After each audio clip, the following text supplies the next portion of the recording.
So now we're going to segue right into the next thing, right into the next part Good. of Parent University. It's Mikhail. already been good. We got discipline, we got integrity. And I think this one was at the end, but I think sportsmanship fits right here after talking about discipline and talking about an integrity. So you got discipline, you got integrity. Now, this segment will be about sportsmanship. And again, I like Jessica in the common language. You can tell she's an educator. So could you give us the united way? I love that. The united way around sportsmanship, because this too definitely is very relative for parents and for kids. Everybody has a different perception of what sportsmanship is. So according to the common language or the united way, what's our definition of sportsmanship? Before So Jessica goes in and edit this part out, I am going to have to drop Mikhail, but I can try to do other ones another day if need be, because I got to go get concession stuff. Sorry. Okay. That's fine. Next weekend, we'll see you. Okay. Thanks. All right. Bye.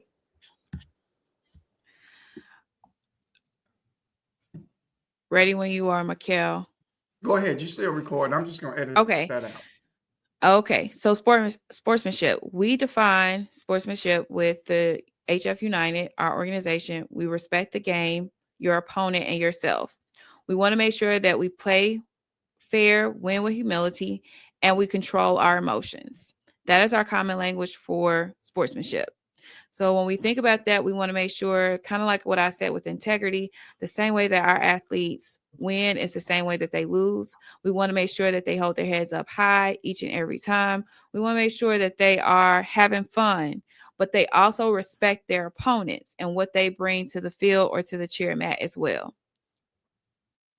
Yes, and I love that. I like that you have respect in there too, and I'm glad there's some common way of perceiving sportsmanship, because there is a such thing that as winning, but you still lost because you just didn't have the character. Maybe Right. You won, but you don't have character. You won, but you didn't respect your opponent. You won, but you didn't respect the game. And if you didn't do any of those things, you didn't respect yourself. You're out of integrity with yourself because you lost discipline. And I believe sportsmanship is important, because sportsmanship is the core. It reveals the core of who you are. Right? If you can't handle losing, you're not gonna be able to handle winning. Right. It's gonna be hard for you to win if you can't handle losing. I didn't say you like losing. I said to be able to handle losing, because failure is actually a part of winning. You're going to fail before you ever become a champion. And one thing about sportsmanship, I can only use it from the perspective of my children when I watch them compete. Again, I've watched my son win a state championship in track, but he acted the same way he did when he lost. Like, it was just like, "Thank you, sir. It was a good race." I said, "Man, how did you do, man? How do you feel?" He's like, "I got to keep working. I gotta keep working." And I'm not saying that he probably shouldn't have celebrated or anything, but in his mind, it was more about the process. It was not beating somebody. That was a product of the process. And he didn't go to the other people like, "Man, you saw what I just did to you? You saw this, you saw that." And that was important to me. And I think that sportsmanship is this intangible thing about how my child has made connections with other human beings. I think good sportsmanship is about connection. It's about compassion. And like Jessica said, it's about respect for that opponent. That person put in work. That person either respected the process or disrespected the process. But having that respect for your opponent, respect for your game, and respect for yourself, that's excellent, Jessica. You fleshed it out excellently, because in order to have sportsmanship, you have to have respect in those three areas, or you're not displaying sportsmanship very well. Yeah, I think when we think about our HF Unite, our athletes, either cheer or football, we want to make sure the same, is one when you win is one way. You're excited. You won. You did well. But when you lose, that's when sportsmanship is really defined. And that's where that character piece comes out, because it shows who you are at the core. I always, and this is something I had to work with my oldest around. Like, he wanted to win all the time. But what I recognized in him was he could not process failure, because, when I was growing up, failure wasn't an option. But the reality of it is failure does happen. So we have to teach our athletes, when failure happens, how do you process that, and what are your takeaways? That builds character. And that is the key to the definition of true sportsmanship. You got to respect your opponents, because what they bring to the football field or to the cheer mat, they're bringing something that was hard work that they put in. So it allows you to become better, whether you win or you lose. So when we think about sportsmanship, that's how we define it. That's how we build character. And that's what we want to build the core components to our athletes with HF United. Yes. And in sportsmanship, so you have discipline, you got integrity. And if you got those two, sportsmanship shouldn't actually even be that hard if you've already done the other stuff. I think the thing about sportsmanship too, as a parent, when we talk sportsmanship, you can't lose and blame, right? So when I lead at work, one thing I realize about being a leader and what I realize about sportsmanship is that that when you succeed because of them. And when you lose because of me. Right? So in my sportsmanship, I don't place any blame on people when I lose. And then when I win, I always share it. So I don't succeed by myself, but I don't mind being accountable for failure, because that ensures sportsmanship, because it's something about being connected to other human beings in a team setting. So me and Jessica are on the podcast today, and some of these starts have been rocky because we haven't practiced. I haven't done this in a long time, but I can't if this goes very well and everybody says, oh my God, this stuff is so cool. We really got a lot of it. Guess what I'm going to say? That darn Jessica. Because it's the truth. She put this stuff together very well, and I'm going to give those flowers away. But if people actually came to me and said, I didn't like it, I would say, you know what? I could have done better. In some kind of way, I would share in that, because I understand that we succeed together and we fail together.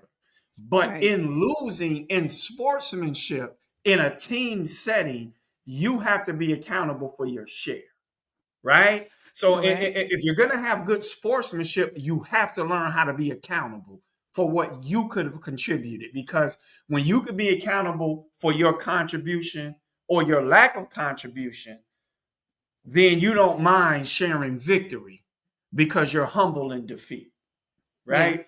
That's my take on sportsmanship in some strange way. Agree. I think that it also comes down to sportsmanship. You grow over time.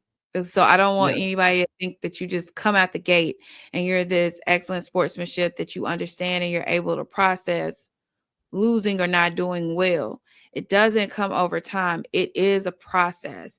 You see athletes who've been playing for years and years and years. Well, you can see like they're able to process in the moment when things are not going well, and they're able to pivot.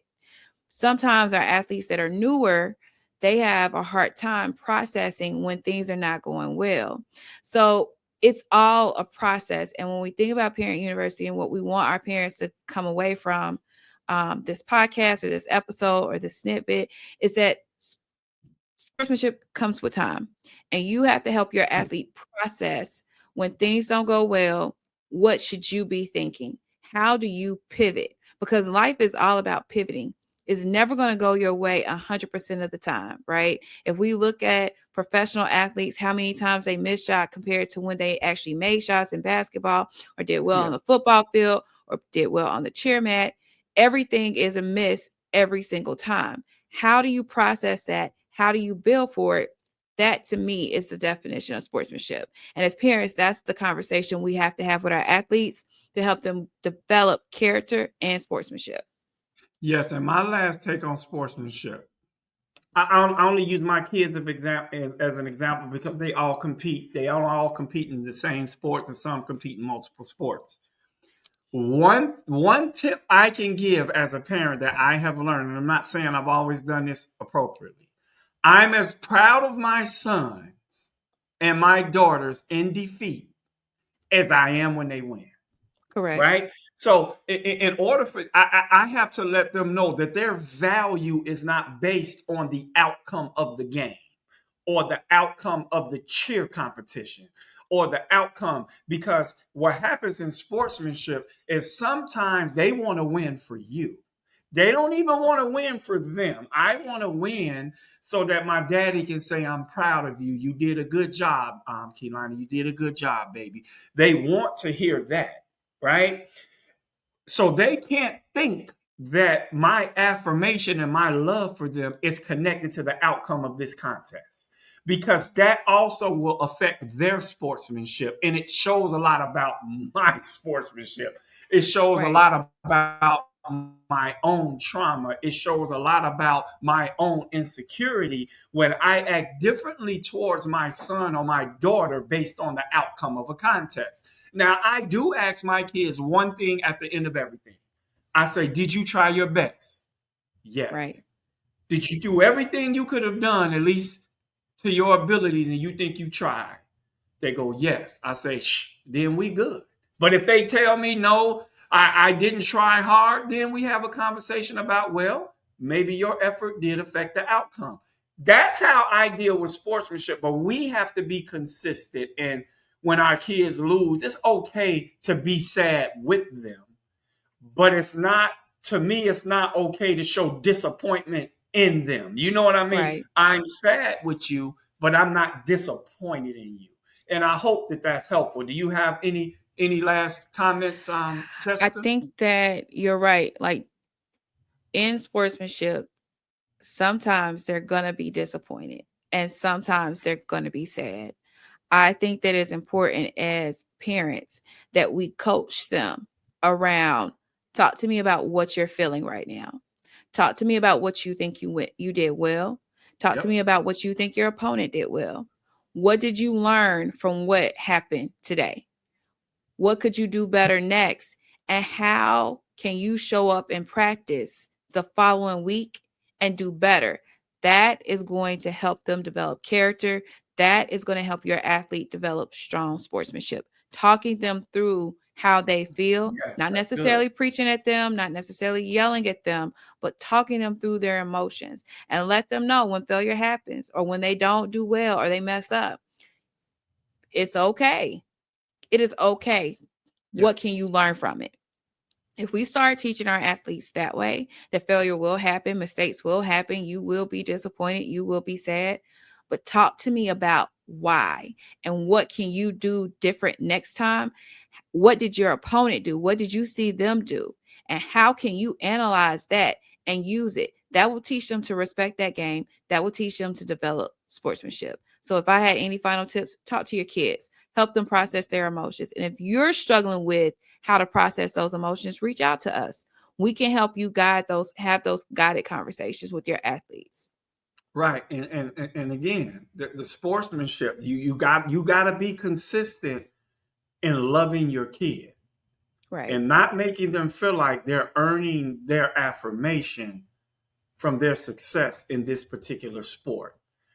I'm learning that when it comes to sportsmanship on this topic, my kids have to know that they are more than their sport. Right. Because I'm not saying failure is easy to deal with, but it'll make it easier to deal with when they know that this one failure, this one loss, because these losses do get bad. Like when your son first started the program, we first started.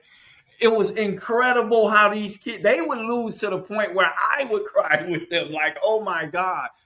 But once you know, and you can stand with, as a parent, when Kehlani, when they lose, if my shoulders are square, my chin is high, and I'm saying, I love you, baby. I don't care about this outcome. Let's do better next time.